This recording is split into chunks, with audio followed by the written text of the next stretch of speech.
छन्दसः काचित् भूमिका दत्ता।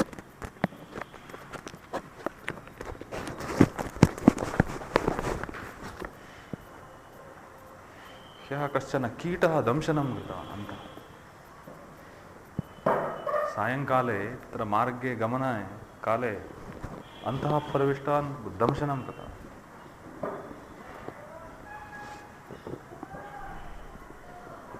एतावत्पर्यन्तं सम्यक् आसीत्। इदानीम् अस्माकं काशीपण्डितमहोदयः मेडिसिन् दत्तवान्, ड्राप् दत्तवान्। तद्यदा स्थापितं बहु ज्वलनं जातम्।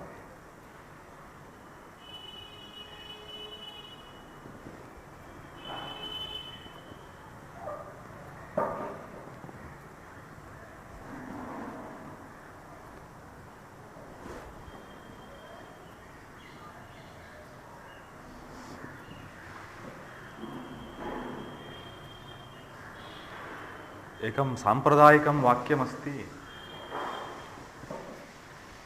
न अच्छन्दसा वागुच्चरति। छन्दः विना वाचं न उच्चारयति इत्यर्थः। न अच्छन्दसा वागुच्चरति, अच्छन्दसा वाक् न प्रवर्तते। अर्थात् वाक् सार्थकत्वं प्राप्नोति चेत् तत्र छन्दः स्यादेव इत्यर्थः।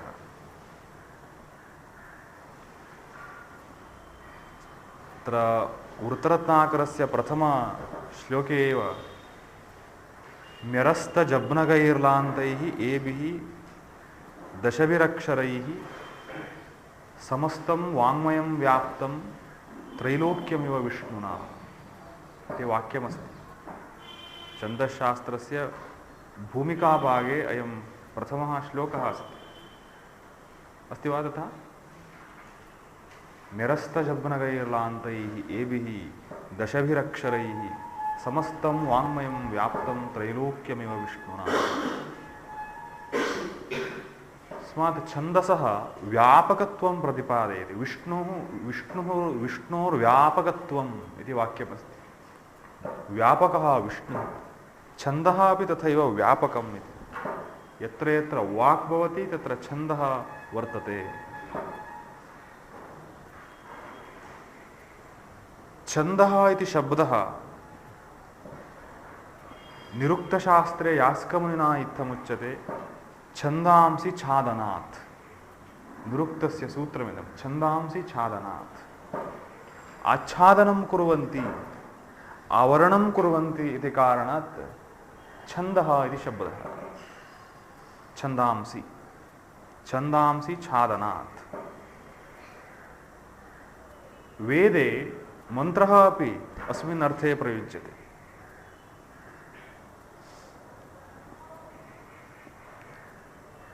यदेभिरात्मानम् आच्छादयन् देवाः मृत्योर्बिभ्यतस्तच्छन्दसां छन्दस्त्वम्।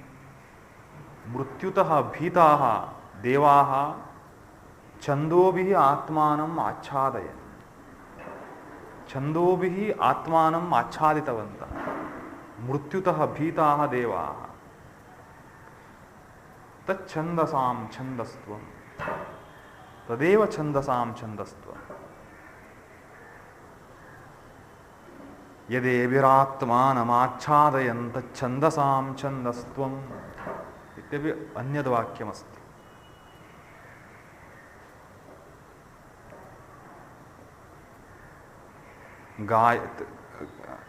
गायत्रेण छन्दसा छादयामि। बहूनि वाक्यानि इत्थमुपलभ्यन्ते। आच्छादनशीलानि छन्दांसि आवरणं निर्मान्ति। वेदमन्त्राः ये सन्ति ते छन्दोमयाः भवन्ति। छन्दोमयानां मन्त्राणाम् उच्चारेण काचित् प्राणशक्तिः उत्पद्यते।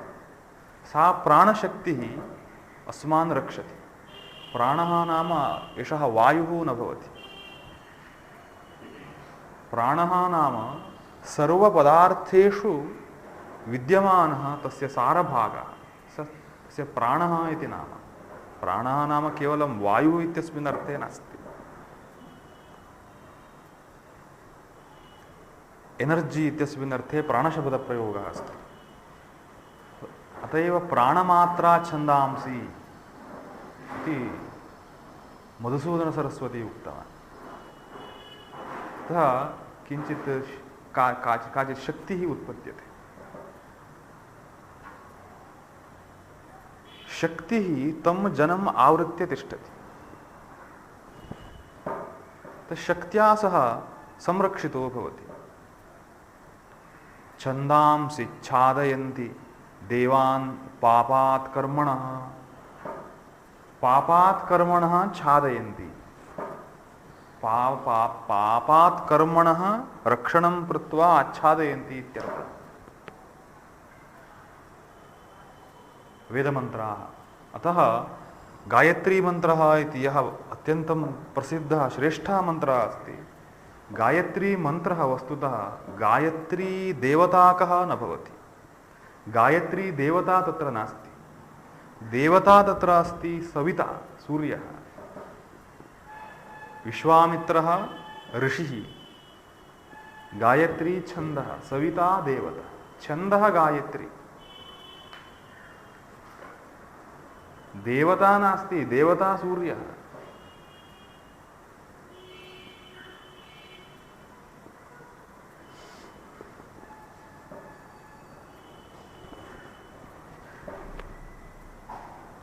सूर्यदेवताकः मन्त्रः गायत्री मन्त्रः इत्युच्यते। तत्र कारणं छन्दसः माहात्म्यं।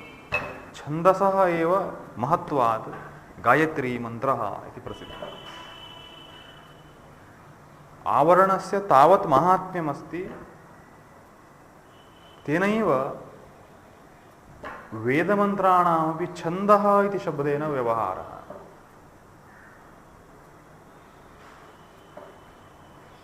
वेदमन्त्राणाम् उत्पत्ति अवसरे छन्दांसि अपि निष्पन्नानि इति वेदे एव अस्ति। ऋचः सामानि जज्ञिरे छन्दांसि जज्ञिरे तस्मात् यजुस्तस्मादजायत तस्मादश्वा अजायन्त। अस्ति खलु, पुरुषसूक्ते अस्ति छन्दांसि जज्ञिरे।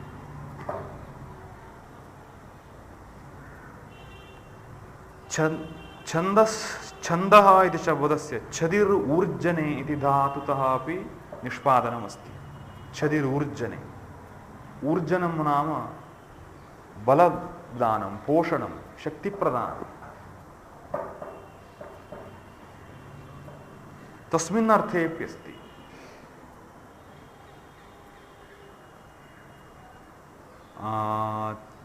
छन्दोभिर्यजेदित्याहुः देवाश्छन्दोभिरिष्ट्वा स्वर्गं लोकम् अजयन् तथैतद्यजमानश्छन्दोभिरिष्ट्वा स्वर्गं लोकं जयति।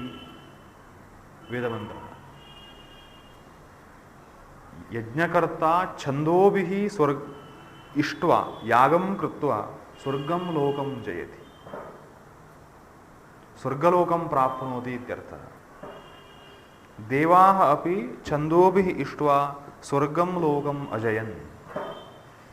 सामर्थ्यप्रदानं छन्दसामस्ति इति एतेन मन्त्रेण प्रतीयते। छदिर्ऊर्जने। पुनः छन्दसा उच्चार्यमाणे तत्र सौन्दर्यं किञ्चित् उत्पद्यते। छन्दोबद्धस्य वाक्यस्य तदेव महत्त्वम्। यथा यदा यदा हि धर्मस्य ग्लानिर्भवति भारत इति वाक्यमस्ति। भारत यदा यदा धर्मस्य ग्लानिः भवति इति पदपरिवर्तनेन उच्चारः क्रियते चेत् सौन्दर्यं न अनुभूयते।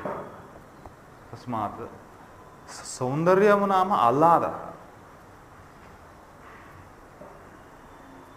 आह्लादजनकत्वं छन्दसामस्ति इति कारणात् अन्यः धातुः अस्ति छदि आह्लादे। ततः अपि अस्य छन्दसः व्युत्पत्तिम् इच्छन्ति। आह्लादकत्वात् छन्दांसि।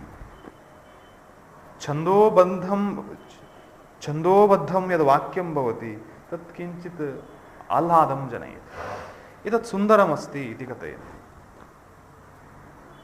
लयः कश्चन तत्र स्यात् अथवा शब्दानां गतिः या अस्ति तत् सम्यक् दृश्येत, एवं किमपि तत्र भवति येन सौन्दर्यम् अनुभवन्ति जनाः।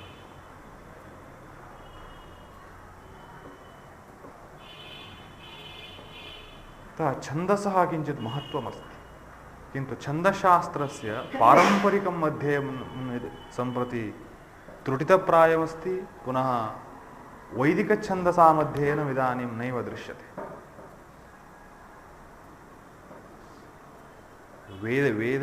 वेदाङ्गेषु व्याकरणस्य अध्ययनमस्ति, किन्तु वैदिकव्याकरणस्य तावदध्ययनं नास्ति। वेदाङ्गेषु ज्योतिषस्य अध्ययनं बहु सम्यक् अस्ति, वेदस्य अङ्गेषु एव अत्यन्तं सम्यक् अस्ति सम्प्रति ज्योतिषशास्त्रं, किन्तु वेदाङ्गत्वेन प्रसिद्धं यत् शास्त्रमस्ति तत् न अधीयते। ज्योतिषे अपि वेदाङ्गत्वेन प्रसिद्धं किञ्चित् अस्ति, तस्य अध्ययनं नास्ति।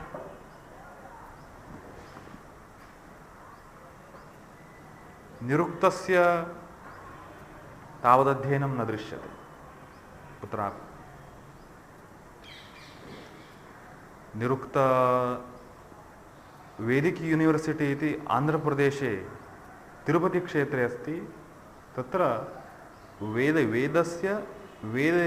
वेदाङ्गानां च पृथक् पृथक् अध्ययनमस्ति, यमे पर्यन्तं सर्वमपि अस्ति। तत् वर्षपञ्चकात् पूर्वं कदाचित् प्रारब्धमस्ति, ततः पूर्वं नासीत्। अतः अध्यापकः अपि सम्यक् न लभ्यते। शिक्षाशास्त्रस्यापि सम्यक् अध्यापनं नास्ति, अध्ययनम् द्वयमपि सम्यक् नास्ति। तत्र आर्यसमाजः इत्यस्ति, दयानन्द सरस्वती महोदयेन प्रवर्तितः आर्यसमाजः इति संस्था। तत्र निरुक्तस्य अध्ययनं सम्यक् अस्ति। निरुक्ताध्ययनं सम्यक् कर्तव्यं चेत् तत्र गन्तव्यमस्ति। कल्पशास्त्रस्य अध्ययनं सम्यक् नास्ति। क्वचित् प्रदेशे तदस्ति अद्य। कल्पशास्त्रस्यैव रूपान्तरितं किञ्चित् स्वरूपमस्ति, तस्य अध्ययनं बहु चलति। किन्तु कल्पशास्त्रस्य कल्पसूत्राणामेव अध्ययनम् इति तु विश्वविद्यालयादिषु नास्ति। श्रौतसूत्रादीनाम् अध्ययनमस्ति, दक्षिणभारतप्रदेशे अस्ति। श्रौतयागप्रक्रियार्थं विरचितानि सूत्राणि।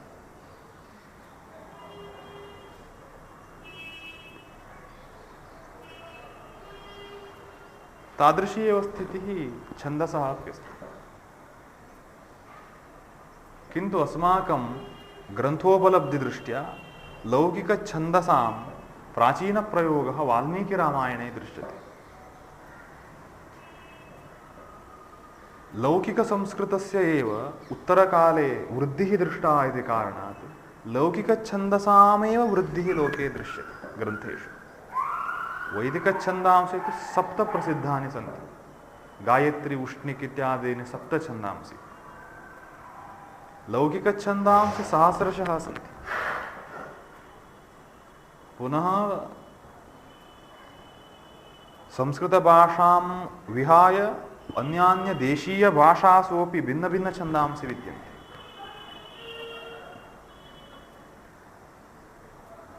नानाछन्दांसि सन्ति। तानि सर्वाणि गणयामश्चेत् सहस्राधिकानि छन्दांसि भवन्ति।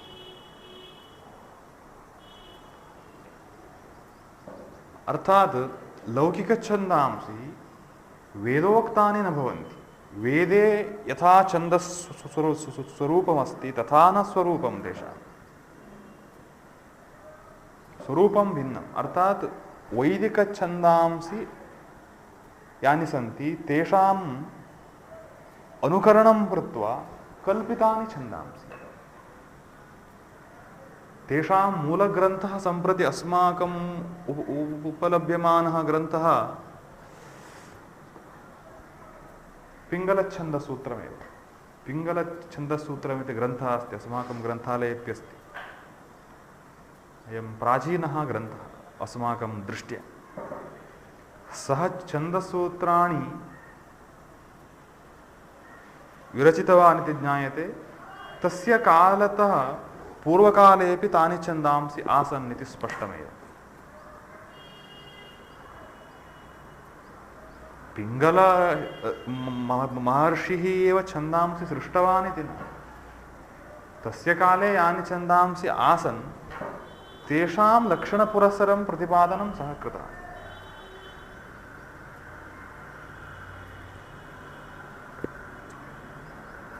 अस्मिन् वर्गे अस्माकं वैदिकछन्दसां स्पर्शः नास्ति, लौकिकछन्दसां परिचयः।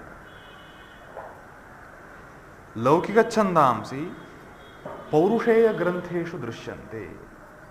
पौरुषेयग्रन्थाः नाम पुरुषैः निर्मिताः ग्रन्थाः, यथा वाल्मीकिरामायणं, महाभारतम् इत्यादि पुराणानि, स्मृतिग्रन्थाः,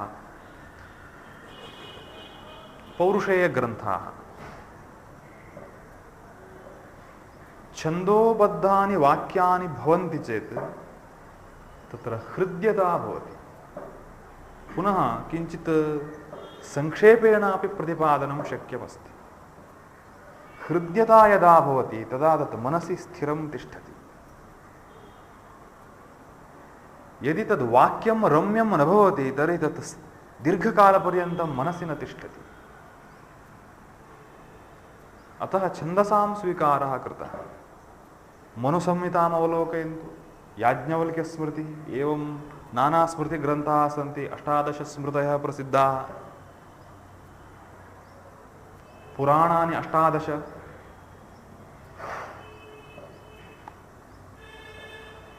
उपपुराणानि स्वीकुर्मश्चेत्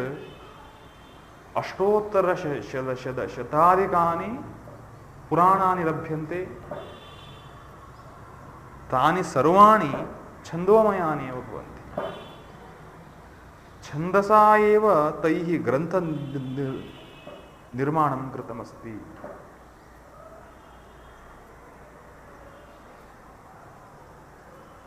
पुनः कवीनां काव्यानि तु प्रायः छन्दसा एव विरच्यन्ते। यदि छन्दसा न विरच्यन्ते, गद्यरूपेण विरच्यन्ते, तदापि तैः काचित् गतिः, प्रवाहः, शब्दप्रवाहः परिपाल्यते। शब्दप्रवाहस्य परिपालनं विना सौन्दर्योत्पादनं न भवति।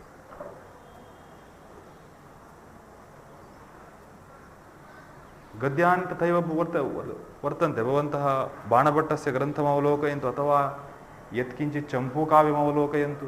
गद्य पद्यमयी काचित् चम्पूरित्यभिधीयते। गद्यम अपि वर्तते, पद्यमपि वर्तते। तत् काव्ये गद्यं पद्यं युगपत् चलति। तत् चम्पूकाव्यं। चम्पूकाव्यग्रन्थस्य गद्यान्यवलोकयन्तु, पद्यवत् अनुभूयते। गद्यवाक्यस्यापि चारुत्वं यदि इष्टं तर्हि शब्दस्य यत्किञ्चित् सुन्दरप्रवाहः, गतिः संरक्षणीयः भवति। अन्यथा तद् वाक्यं सुन्दरम् इति वाक्यकर्ता एव न अनुभूयते, श्रोता दूरे स्थितः। तस्मात् सर्वे श्रोतारः अर्थसौन्दर्यं तु प्रधानतया इच्छन्ति। तेन साकं शाब्दिकं सौन्दर्यं वर्तते चेत् बहु सम्यक् इत्यभिप्रयन्ति। शाब्दिकं सौन्दर्यं, तस्य अर्थः ज्ञायतां वा मा ज्ञायतां, छन्दोबद्धं वाक्यं श्रूयते चेत् किञ्चित् सौन्दर्यम् अनुभूयते। सामान्यानामपि तथैव। श्लोकोच्चारः क्रियते चेत् सम्यक् इति कथयति। श्लोकः इति शब्दस्य अर्थ एव सङ्कीर्तनं। श्लोकयति नाम कीर्तयति, कीर्तनं करोति, श्लाघां करोति। श्लोकः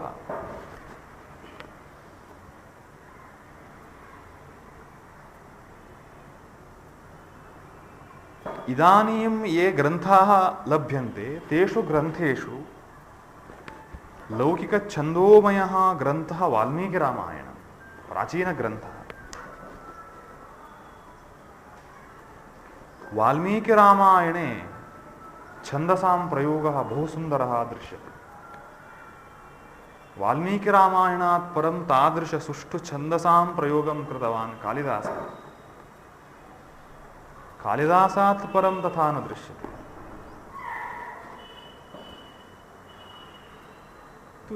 केषुचित् छन्दस्सु केचन निपुणाः सन्ति।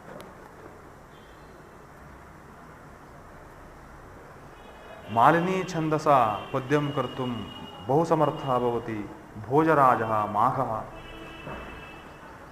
रमणीयपद्यं रचयति। वसन्ततिलकाच्छन्दासा अपि पद्यं कर्तुं भोजराजः माघः। भवन्तः तस्य काव्यमवलोकयन्ति चेत् ज्ञायते। एवं केषुचित् छन्दस्सु परिणताः दृश्यन्ते। तत् कालिदासवत् तत् छन्दो भावादिदृष्ट्या अर्थस्वारस्येन छन्दसां प्रयोगः अन्यैः न कृतः। एतादृशे भावे सति अस्य छन्दसः प्रयोगः कर्तव्यः इत्यपि अस्ति। एतादृशं विमर्शं कृतवान् क्षेमेन्द्रः। दशमशतके कश्मीरदेशे आसीत्। क्षेमेन्द्रस्य ग्रन्थः अस्ति सूरुत्ततिलकम्। तस्मिन् ग्रन्थे कथयति शृङ्गारवर्णने एतच्छन्दः प्रयोक्तव्यम्, एतादृशप्रसङ्गे सति तच्छन्दः प्रयोक्तव्यम् इति छन्दसामपि प्रयोगसूत्रं तेन उक्तमस्ति।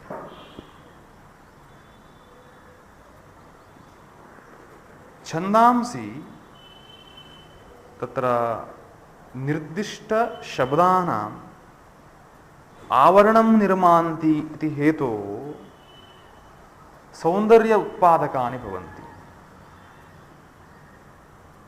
तत्र पर्टिक्युलर् शब्दाः वर्तन्ते, तेन किञ्चित् आवरणं निष्पन्नं भवति, बन्धः निष्पन्नः भवति। यथा एषा उत्पीठिका अस्ति, अस्य पर्टिक्युलर् परिमाणमस्ति, तेन किं जातमस्ति, कश्चन बन्धः, फार्मेट् सिद्धमस्ति, तेन एतत् सुन्दरम् इति भाति। सौन्दर्यम् आवश्यकं चेत् तत्र किञ्चित् परिमाणम् अत्यवश्यं परिपालनीयं भवति। नियमबद्धता। एतानि छन्दांसि कः निष्पादितवान् इति तु न ज्ञायते। वेदमूलकानि छन्दांसि इति तु स्पष्टं। यतोहि जगति विद्यमानेषु वाङ्मयेषु प्राचीनं वाङ्मयं नाम वेदः इति सर्वैरभ्युपगम्यते। पाश्चात्यैरपि तथैव अभ्युपगम्यते। संस्कृतभाषा एव प्राचीनभाषा। संस्कृतभाषा वाङ्मये अपि वैदिकवाङ्मयं प्राचीनतमम्।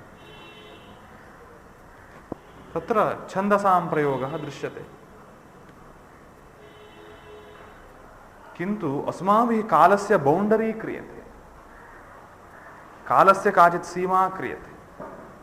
दशसहस्रवर्षेभ्यः इतः मानवः एतादृशजीवनसंस्कृतिं प्रारब्धवान्। पूर्वकाले सः एवं भल्लूकादिरूपेण आसीत्, चिम्पाञ्जी इत्यादिरूपेण आसीत्।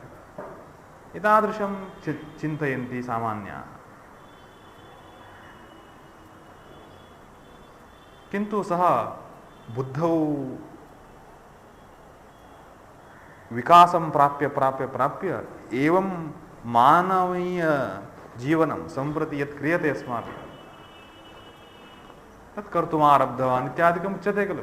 सैन्स् मध्ये तथा उच्यते।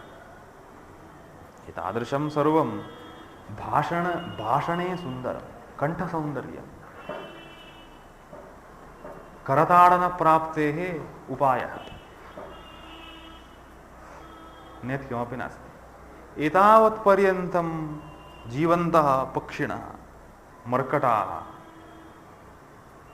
सर्वे प्राणिनः मनुष्येण साकम् एव जीवनं कुर्वाणाः गौः गर्दभः शुनकः अश्वः महिषः एतादृशाः प्राणिनः स्वयं गृहं निर्मान्तुं न चिन्तितवन्तः। अस्माकम् ओन् गृहं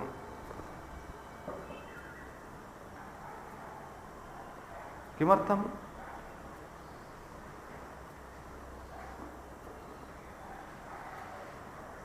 पुनः एतत्कालीनमर्कटापि न चिन्तितवन्तः। 10,000 वर्षेभ्यः पूर्वं स्थिताः मर्कटाः तथा चिन्तितवन्तः। स्तम्भस्य पुरस्तात् प्रतिपादयति गत्वा रोबोट् स्थापयतु, सः करताडनं करोति भाषणं श्रुत्वा। अस्मिन् काले स्थिताः मर्कटाः गृहं कर्तुं न इच्छन्ति, वस्त्राच्छादनं न इच्छन्ति। तत्काले स्थिताः मर्कटाः इष्टवन्तः। विचित्रम्, तेषामेव तत्प्रियम्। संस्कृति शब्दस्य अर्थ एव परिष्कृतजीवनमार्गः, परिष्कृतजीवनशैली। परिष्कृतजीवनशैली कुत्र सम्भवति? येषु बुद्धिः अस्ति तेषां भवति। बुद्धिः नाम विज्ञानमयकोशे अन्तर्भूतः कश्चन भागः। बुद्धिः प्राणिनामपि वर्तते। बुद्धिं विना पुरस्तात् स्थितं वस्तु नैव प्रतीयते। पुरस्तात् कश्चन ग्रन्थः अस्ति इति प्रतीतिः बुद्ध्या एव सम्भवति। बुद्धिशब्दस्य अर्थः एव ज्ञानस्य उपकरणं। बुध्यते अनया इति बुद्धिः। आत्मा अनया एतत् माध्यमेन जानाति सर्वं। पुरस्तात् भित्तिका अस्ति इति या प्रतीतिः अस्ति, प्रतीति बुद्धेः एव कार्यं। सा बुद्धिः प्राणिनामप्यस्ति, किन्तु सत्यासत्यविवेकः, सारासारविवेकः, साधु असाधु विवेकः, तस्य धीशक्तिः इत्युच्यते। बुद्धिशक्तिः अन्या, धीशक्तिः अन्या, बहुभिः न ज्ञायते। विज्ञानमयकोशः प्राणिष्वप्यस्ति। विज्ञानमयकोशः बुद्धिः इत्यप्युच्यते। सा प्राणिष्वप्यस्ति। मानवानाम् एक्स्ट्रा सिम् अस्ति। एक्स्ट्रा, यथा इदानीं सेल् फोन् मध्ये डबल् सिम् भवति, तथा एक्स्ट्रा सिम् कार्ड् एव धीशक्तिः।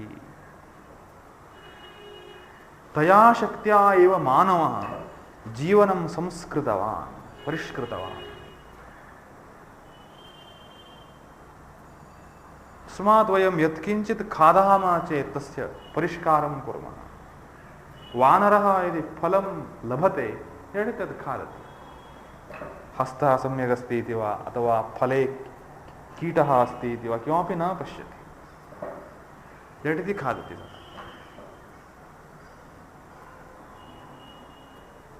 गावः तृणं चरन्ति, भक्षयन्ति।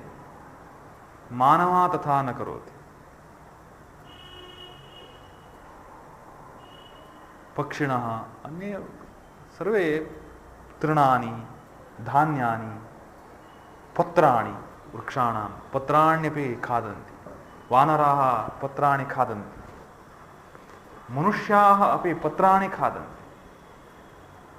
किन्तु पत्राणि आनीय प्रक्षाल्य तस्य क्वथनं, बाय्लिङ्ग् कृत्वा तस्य पुनः लवणादिकं मिक्स् कृत्वा परं खादति। अयमेव मनुष्यस्य प्राणिनां च मध्ये स्थितः व्यत्यासः।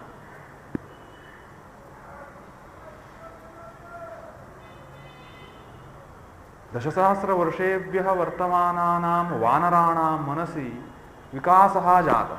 इदानीं काले वर्तमानानां वानराणां मनसि नैव भवति। आधिक्येन स्याद् वस्तुतः, यतोहि मानवाः मॉडेल रूपेण दृश्यन्ते, आधिक्येन स्युः। तस्मात् पाश्चात्यचिन्तनानाम् आस्पदं यदा दीयते तदा भारतीयसंस्कृतिः अपगच्छति। संस्कृति शब्दस्य अर्थ एव जीवनशैली, परिष्कृतजीवनशैली। सा शैली केवलं मानवानां भवति। बुद्धेः वर्तमानत्वात्, बुद्धिर्नाम धीशक्तिः, विवेचनसामर्थ्यम्। तस्मात् चौरः अपि जानाति तत् मया क्रियमाणं कार्यं सम्यक् नास्ति, मया क्रियमाणं कार्यं सम्यक् नास्ति इति सः जानाति। इत्येवं वयं जानामः कथं? सभ्यतां प्रदर्शयति चौरः अपि। चौरः अहं चोरः इति नाङ्गीकरोति। किमर्थं नाङ्गीकरोति? चौरः स्वयं जानाति यत् चौर्यकार्यम् आदरास्पदं नास्ति।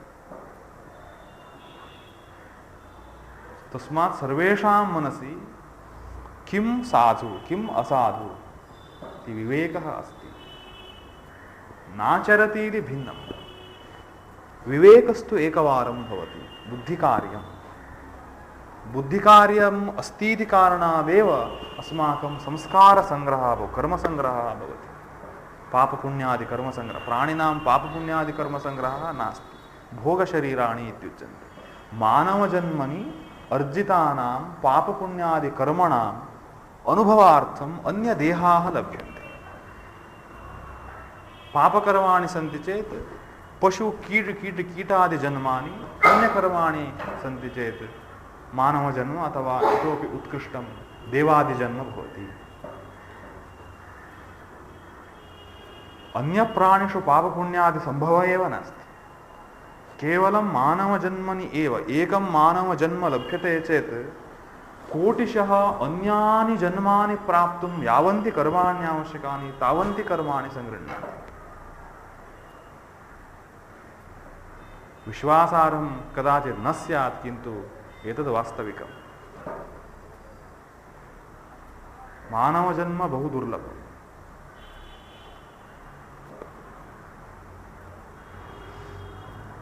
किमर्थम् आगतम् एतत्? वयं कालस्य सीमां चिन्तयामः, तथा सीमा न मन्तव्या, न चिन्तनीया। भारतीयानां चिन्तनमेवमस्ति,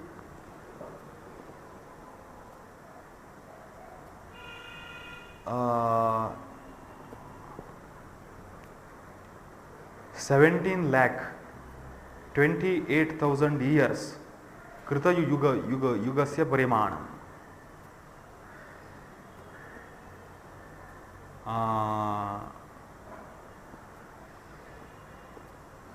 12,96,000 years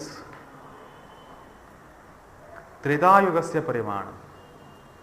8,64 years 64,000 years द्वापरयुगस्य परिमाणम्। 4,32,000 years कलियुगस्य परिमाणम्। आहत्य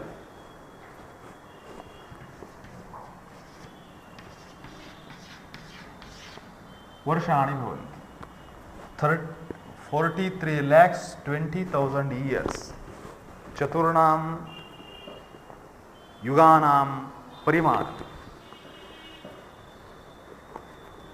सप्ताहवत् भवति। यथा सप्ताहः रविवासरः सोमवासरः एवं गच्छति, शनिवासरः भवति, पुनः रविवासरः, पुनः इन्द्रवासरः एवं न प्रवर्तते। रविवासरः एव पुनः तथैव कृतयुगं, त्रेतायुगं, द्वापरयुगं, कलियुगं, पुनः कृतयुगम्।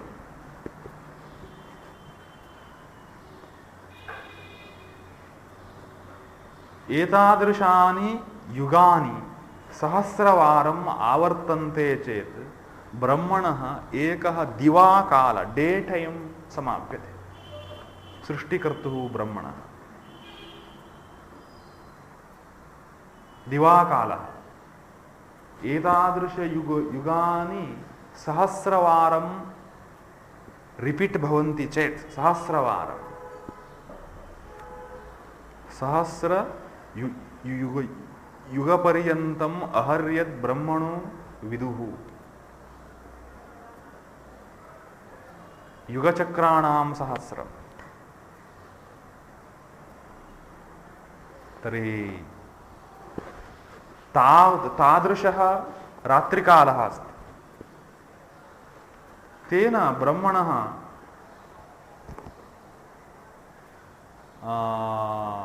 एकं दिनं पूर्यते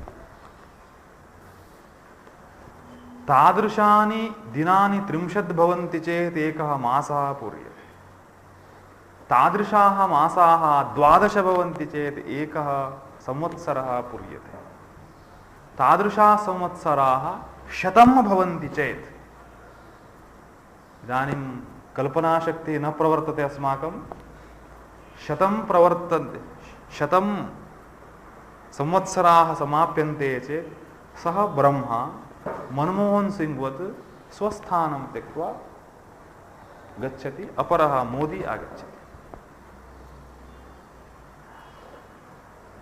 ईदृशाः डिलीटेड ब्रह्माणः असंख्याः संख्यया गणयितुं न शक्याः कोटि लक्षादि संख्यया गणयितुं डिलीटेड ब्रह्माणः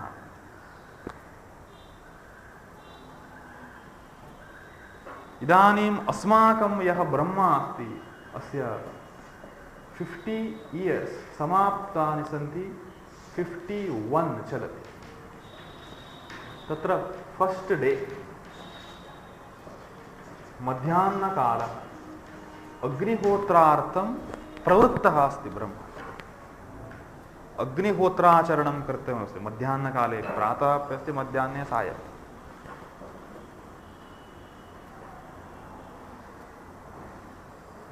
तर्हि ब्रह्मणः एतत् एकं दिनम् अस्मिन् दिने युगचक्राणि सहस्रधा आवर्तन्ते सहस्रवारम् आवर्तन्ते एकस्मिन् दिने एकपञ्चाशत्तमं दिनम् इदानीं प्रवर्तते मध्याह्नकालः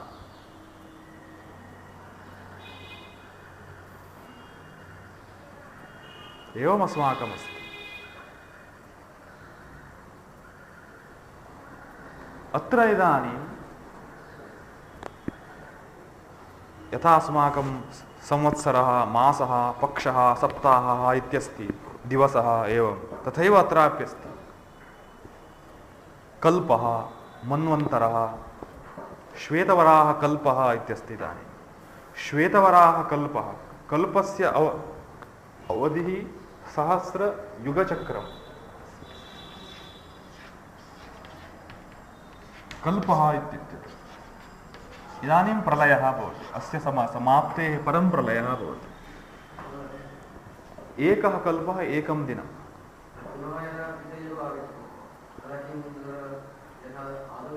न तथा उच्यते बहुभिः तत्र किमपि प्रमाणं नास्ति किमपि प्रमाणं नास्ति वृथा कथयन्ति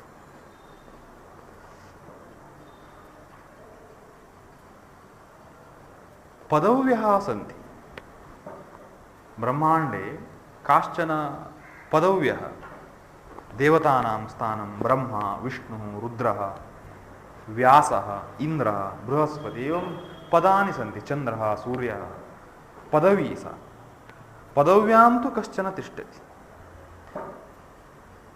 तस्मात् प्रति सृष्टि सूर्यः चन्द्रः वर्तते एव किन्तु सूर्यत्वेन चन्द्रत्वेन यः तिष्ठति सः भिन्नः मिनिस्टर् भिन्नः खलु सर्वकारः भिन्नः भवति मिनिस्टर् भिन्नः भवति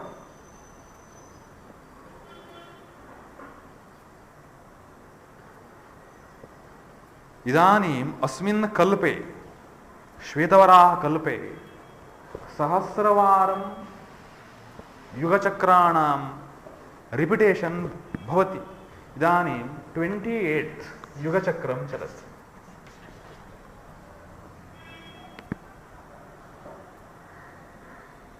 वयं केवलम् अत्र स्थित्वा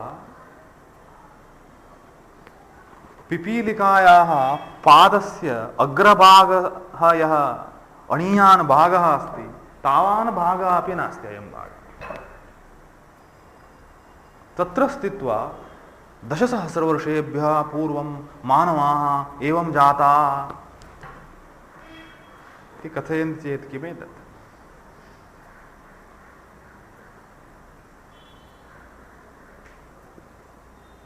सीमा नास्ति। अस्माकं ग्रन्थादयः अपि इदानीं लभ्यमानाः ग्रन्थाः ये पाणिन्यादयः सन्ति 2000 वर्षेभ्यः प्राक्तनाः। 2000 वर्षेभ्यः प्राक्तनाः ते।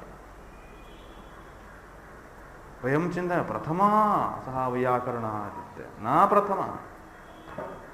इदानीम् 28तमं कलियुगम् इदानीं चलति। अत्र वर्षाणि अतीतानि। कलियुगपरिमाणम् अस्ति। अत्र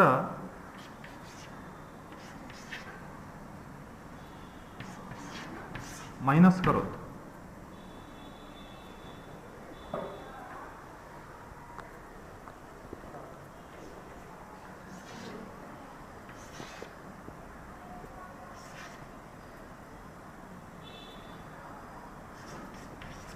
एवं स्यात् खलु? अवशिष्टानि वर्षाणि कलियुगस्य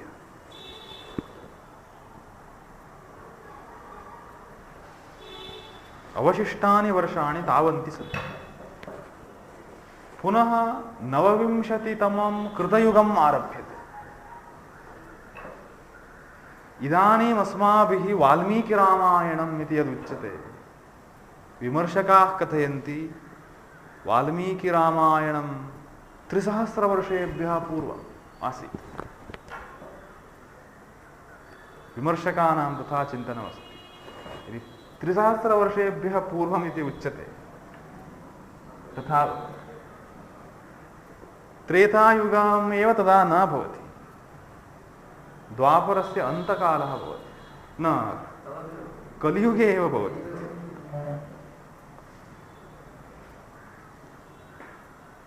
पुनः अस्माकं परंपरा दृष्ट्या सम्प्रति यः रामः स्तूयते अस्माभिः, सः 24तमे त्रेतायुगे आसीत्। इदानीम् अस्माकं पृष्ठतः अतीतं त्रेतायुगं यदस्ति तत् 28तमं त्रेतायुगम्। 28तम कलियुगमेतत्। यथा सप्ताहः भवति तथा खण्डः। कृत त्रेत द्वापर कलि इति भवति। एकः खण्डः समाप्तः। पुनः कृत त्रेतर द्वापर कलि इति द्वितीयः खण्डः। एवं सहस्रवारं भवति चेत् कल्पः पूर्यते।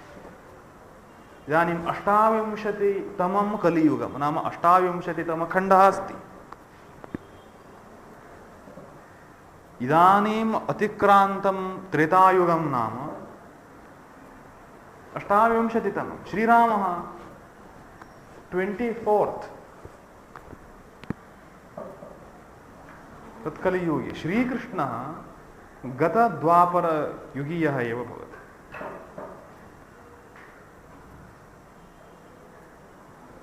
अन्दाज कर्तुं न शक्नुमः कीदृशः कालः।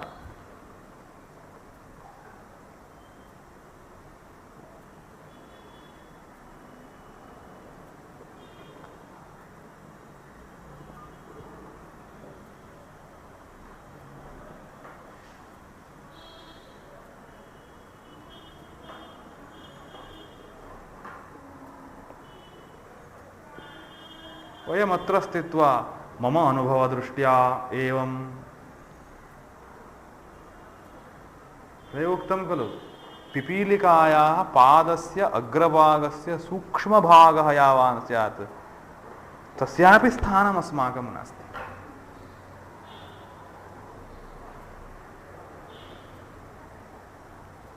कपिलमहर्षिः इति विष्णोरवताररूपेण वर्णितः भागवते वर्णितः कश्चन अस्ति साङ्ख्यशास्त्रस्य प्रवक्ता साङ्ख्यशास्त्रस्य प्रवचनं कृतवान् सः कथयति दशसु कल्पेषु लुप्तं साङ्ख्यशास्त्रं पुनः अहं मम स्मृतिबलात् उद्धृत्य वदामि। एकः कल्पः नाम चत्वारि युगानि सहस्रदा आवर्तन्ते चेत् भवति, सहस्रवारम् आवर्तन्ते चेत् भवति एकः कल्पः। एवं दशकल्पाः अर्थात दशसहस्र न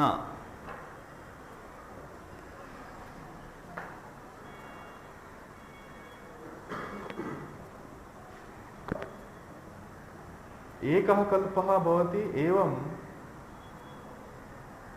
दशकल्पाः दश सहस्रकल्पाः न दशकल्पाः नाम कियान् कालः तेषु कालेषु साङ्ख्यशास्त्रं लुप्तमासीत् साङ्ख्यशास्त्रं नासीत् तदा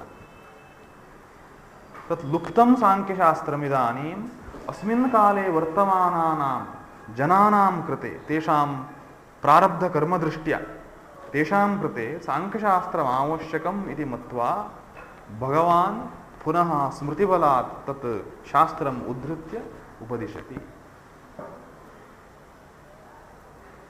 एवं शास्त्राणां लोपः मध्ये सम्भवति। कुतः लोपः सम्भवति? तच्छास्त्रावश्यकतावन्तः जनाः न तिष्ठन्ति। इमं विवस्वते योगं प्रोक्तवानहम् अव्ययं विवस्वान् मनवे प्राह मनुरिक्ष्वाकवे ब्रवीत् एवं परंपरा प्राप्तम् इमं राजर्षयो विदुः स कालेनेह महता योगो नष्टः परन्तप स एवायं मया तेद्य योगः प्रोक्तः पुरातनः। अस्ति एवं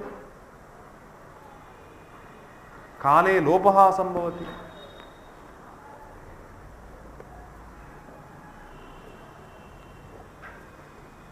तस्मात् अस्माकं छन्दसां प्रयोगः यः अस्ति अनादि उपलब्धिदृष्ट्या वाल्मीकिरामायणं लौकिकछन्दसां प्रयोगस्य प्रथमग्रन्थः उपलब्धिदृष्ट्या सम्प्रति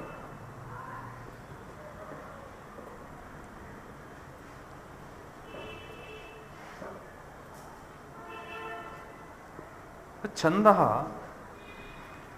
सौन्दर्यस्य किञ्चित् पोषकं भवति इति कारणात् काव्ये स्वीक्रियते। काव्ये रसः आनन्दः इति शब्दः यः उच्यते तत् समानार्थकशब्दः भवति सौन्दर्यम्। सौन्दर्यम् इति शब्दः एव उन्दी क्लेदने इति धातुतः जायते इति उच्यते।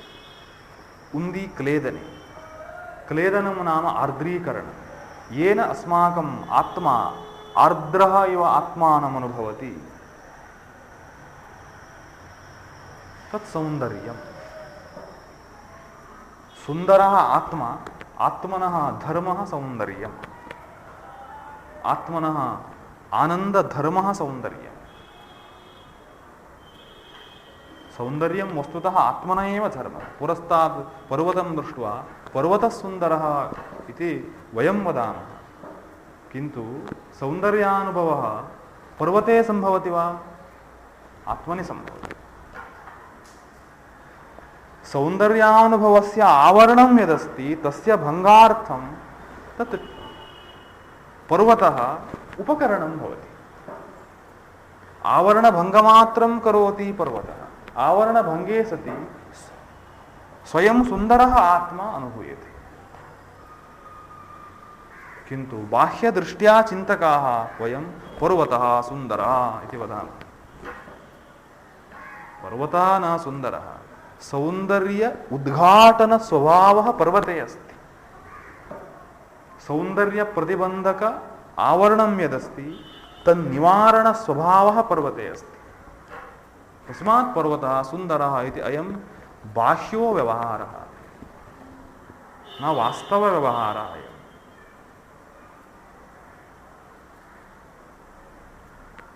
सौन्दर्यं काव्ये बहु प्रधानं।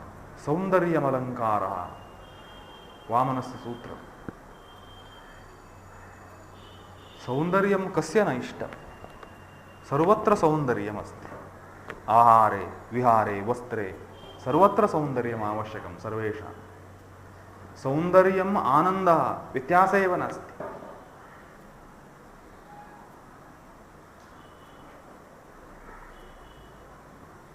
क्षणे क्षणे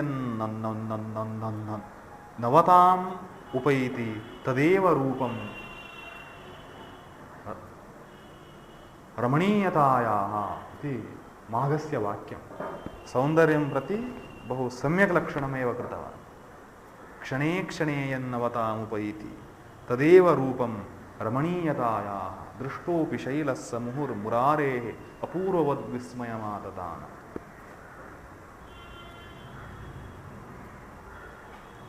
तस्मात् काव्ये छन्दसः स्वीकारः भवति। छन्दस्सु इतोपि वक्तव्यमस्ति।